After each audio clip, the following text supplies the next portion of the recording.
ایسے میں جب عالمی رہنما اقوام متحدہ کی جنرل اسمبلی یا UNGA کے اجلاس کے لیے نیو یارک میں جمع ہو رہے ہیں، ایرانی صدر ابراہیم رئیسی نے 2015 کے ایرانی جوہری معاہدے کی بحالی کے حوالے سے امیدوں پر پانی پھیر دیا ہے۔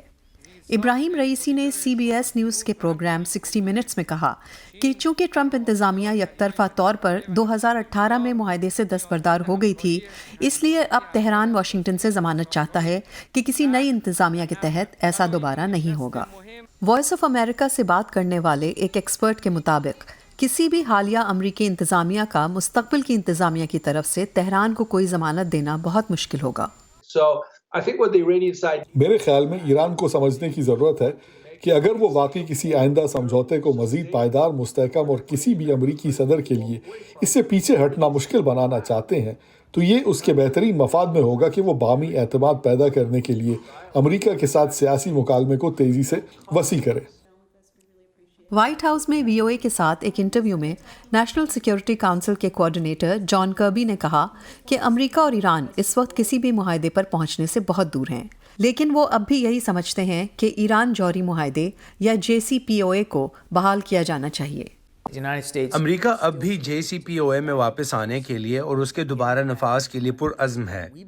کیونکہ ایک بار پھر ہمیں یقین ہے کہ یہ معاہدہ پچھلی انتظامیہ کے دستبردار ہونے سے پہلے کام کر رہا تھا۔ آج جب میں اور آپ بات کر رہے ہیں، ایران تو بریک آؤٹ صلاحیت حاصل کرنے کے اس سے کہیں زیادہ قریب ہے جب 2015 میں معاہدہ ہوا تھا۔ ریپبلکن پارٹی سے تعلق رکھنے والے ارکان کانگریس بائیڈن انتظامیہ کی جانب سے معاہدے کو دوبارہ نافذ کرنے کی کوششوں کی مخالفت کر رہے ہیں۔ کانگریس میں ٹم برشیٹ نے VOA کو بتایا ان کا خیال ہے کہ ایران نیک نیتی سے ڈیل نہیں کرے گا۔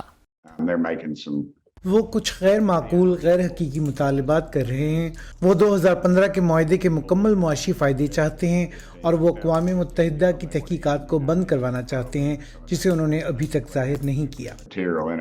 ایوان کی خارجہ امور کی کمیٹی کے ریپبلکن رکن مائیکل میکال اس بات سے پریشان ہیں کہ JCPOA کی بحالی کی صورت میں اگر پابندیوں میں نرمی کی گئی تو تہران اس سے کیسے فائدہ اٹھائے گا۔